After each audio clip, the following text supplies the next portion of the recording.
ইমাম বুখারী রাহমাতুল্লাহ আলাইহি এমন একজন ব্যক্তি ছিলেন, হুজুর বুখারী রাহমাতুল্লাহ আলাইহিকে যখন দাফন করা হয়েছে, ওনার মাজার শরীফ থেকে মিশক আম্বরের খুশবু বের হতো। সুবহানাল্লাহ বলেন। ইমাম বুখারী রাহমাতুল্লাহ আলাইহি এমন একজন ব্যক্তি ছিলেন যিনি দুনিয়াতে আসার পরে অন্ধ হয়ে গিয়েছিলেন। জননী মা আল্লাহর কাছে দোয়া করেছেন, আল্লাহ আমার এই সন্তান এলমে দ্বীনের জন্য আমি কুরবান করে দেব। এই সন্তান যদি চোখে না দেখে ইরাক, মিশর, সিরিয়া, বসরা, মক্কা, মদিনা সহ এসব জায়গার মধ্যে আমার সন্তান কিভাবে এলমে দ্বীন অর্জন করবে, আল্লাহ আপনি আমার সন্তানের চক্ষুটা ভালো করে দেন। এই কথা আল্লাহর কাছে জননী মা যখন ফরিয়াদ করলেন, আল্লাহ তাআলার রহমতের দরবারে, যে আল্লাহ বলেন লা তাকনাতু মির রাহমাতিল্লাহ, সে রাব্বুল আলামিনের রহমতের দয়া খুলে গেল। আল্লাহ বলেন অটোমেটিকলি ইমামে বুখারীর আম্মাজানকে স্বপ্ন দেখালেন, আপনার সন্তানের চক্ষুকে আমি ভালো করে দিলাম। আম্মাজান চক্ষু খুলে সকালবেলা সন্তানকে দেখছে, সন্তান দৃষ্টিশক্তি ফিরে পেয়েছে। একটু জোরে বলুন না সুবহানাল্লাহ। ইমামে বুখারী রাহমাতুল্লাহ আলাইহি এমন একজন চিজ ছিলেন, অন্যান্য বন্ধুদের সাথে তিনিও মাদ্রাসার মধ্যে উস্তাদের কাছে যেতেন। ওনার বন্ধু বান্ধবরা এলমে দ্বীন অর্জন করতে গিয়ে ইমামে বুখারী রাহমাতুল্লাহ আলাইহি অন্যান্য বন্ধুদের মতো উস্তাদের কাছে গিয়ে এলম অন্বেষণ করছেন। ওনার বন্ধু বান্ধব বলছে, আরে ভাই আমরা তো আমাদের উস্তাদের কাছে পড়তে গেলে খাতা কলম নিয়ে যাই, আপনাকে তো কোনোদিন খাতা কলম নিয়ে আসতে দেখি নেই। কেমন উস্তাদের পড়ালেখা আপনি করবেন, আপনার কাছে তো কোনো খাতা কলম নেই। তো খাতা কলম ছাড়া যদি কোনো মাদ্রাসার ছাত্র আসে, টিচার কি ওনাকে আদর করবে না বাসায় পাঠায় আবার খাতা কলমের জন্য পাঠাবে? খাতা কলম ছাড়া কি পড়াবে? আমার ভাইয়েরা, ইমামে বুখারী রাহমাতুল্লাহ আলাইহি বলেন, আমার কাছে কোনো খাতা কলম নাই। এই আমার বন্ধুরা, এতদিন পর্যন্ত আমাদের উস্তাদ যে হাদিসগুলো আমাদেরকে পড়িয়েছেন, ওই হাদিসগুলো তোমরা তো লিখেছ। আমি ইমামে বুখারী ওই হাদিসগুলো লেখার বড় সুযোগ হয় নাই, হয়তোবা এগুলো কোট করার সুযোগ হয় নাই। চলো তোমরা যেসব হাদিস খাতার মধ্যে লিপিবদ্ধ করেছ, ওসব হাদিস আমি বুখারীকে শোনাও। আমি বুখারী দেখব তোমাদের হাদিসের লেখা ঠিক আছে কিনা। সবাই বলে আপনার কাছে হাদিসগুলো লেখা নাই।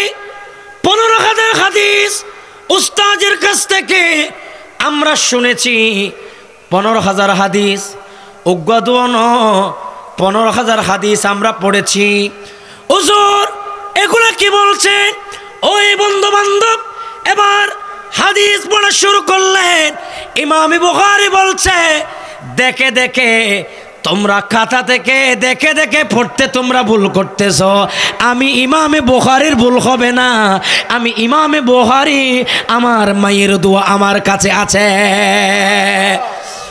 মায়ের সেবা করো সবাই, মায়ের সেবা করো, মক্কা আরে মদিনা পাবে তাহারে চরণ ধর। মক্কা আরে মদিনা পাবে তাহারে চরণ ধর। গভীর মনোযোগ। ইমামে বুখারী রাহমাতুল্লাহ আলাইহি বলেন, তোমরা খাতা কলমে লিখেছ, আমি ইমামে বুখারী কোনো খাতা কলমের মধ্যে লিখি নাই।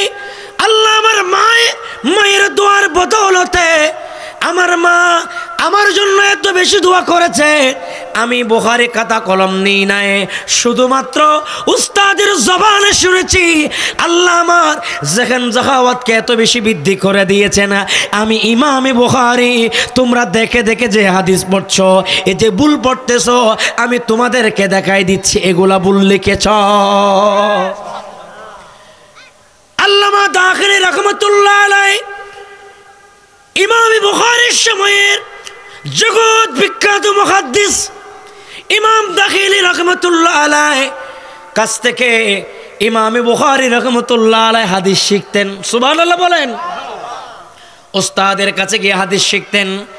একদিন উস্তাদ একটি হাদিস বললেন, আর ইমামে বুখারী রাহমাতুল্লাহ আলাইহি বললেন, আয় আমার উস্তাদ, আপনি তো হাদিস পড়াচ্ছেন, কিন্তু হাদিসের সনদ তো ভুল বলতেছেন।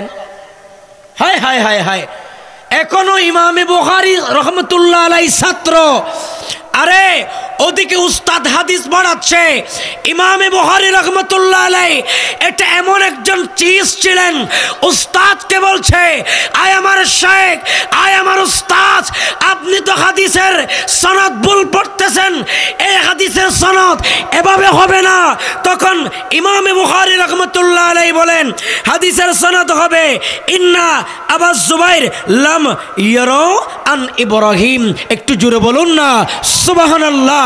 উস্তাদকে বলছে, আপনি যে সনদে এক হাদিস বর্ণনা করছেন, আমি ইমামে বুখারী আপনাকে চ্যালেঞ্জ দিয়ে বলতে পারি এই হাদিসের সনদ এটা নয়। উস্তাদ ধমক দিয়ে বলছে, আই বুখারী, তুমি এখনো ছাত্র, আমি উস্তাদ, আমি দীর্ঘদিন হাদিস পড়াচ্ছি। ইমামে বুখারী বলে, এখানে গৌরবের কিছু নাই, এখানে অহংকারের কিছু নাই। আমি বুখারীকে আল্লাহ যে জ্ঞান দিয়েছে, এই জ্ঞানের বদৌলতে আমি ইমামে বুখারী দেখছি যে এই হাদিসের সনদ অমুক। একটু জোরে বলুন আমার ভাইয়েরা। ইমামে বুখারী রাহমাতুল্লাহ আলাইহি এত বেশি স্মরণ শক্তি ছিল, আল্লাহ ইমামে বুখারীকে এত বেশি নিয়ামত দিয়ে ভরপুর করলেন। ইমামে বুখারী রাহমাতুল্লাহ আলাইহি এমন কোনো জায়গা নাই, হাদিসের কোষ নিতে নিতে ইমামে বুখারী ইরাকের জমিনের মধ্যে গেলেন, সিরিয়ার মধ্যে গেলেন, মিশরের মধ্যে গেলেন, মক্কার মধ্যে গেলেন, মদিনার মধ্যে গেলেন, বাগদাদ, বসরা, দামেস্ক সহ প্রায় অসংখ্য জায়গার মধ্যে গিয়ে যাদের কাছে হাদিস আছে তাদের কাছ থেকে হাদিসগুলো সংগ্রহ করতেন। ইমামে বুখারী রাহমাতুল্লাহ আলাইহি এইভাবে একটা একটা করে হাদিস সংগ্রহ করতে শুরু করলেন। করতে করতে 6 লক্ষ হাদিস ইমামে বুখারী রাহমাতুল্লাহ আলাইহি বলেন, আমি সংগ্রহ করলাম, কিন্তু 6 লক্ষ হাদিস থেকে আমি ইমামে বুখারী 3 লক্ষ হাদিস মুখস্থ করে ফেললাম। একটু জোরে বলুন সুবহানাল্লাহ, আর একটু মহব্বতে বলুন সুবহানাল্লাহ। খৌফ না রখো রজা জরা तो है अब्द मुस्तफा, तेरे लिए अमान है, तेरे लिए अमान है। सल्ले आला रसूलना, सल्ले आला मुहम्मद, सल्ले आला करीमना, सल्ले आला मुहम्मदिन।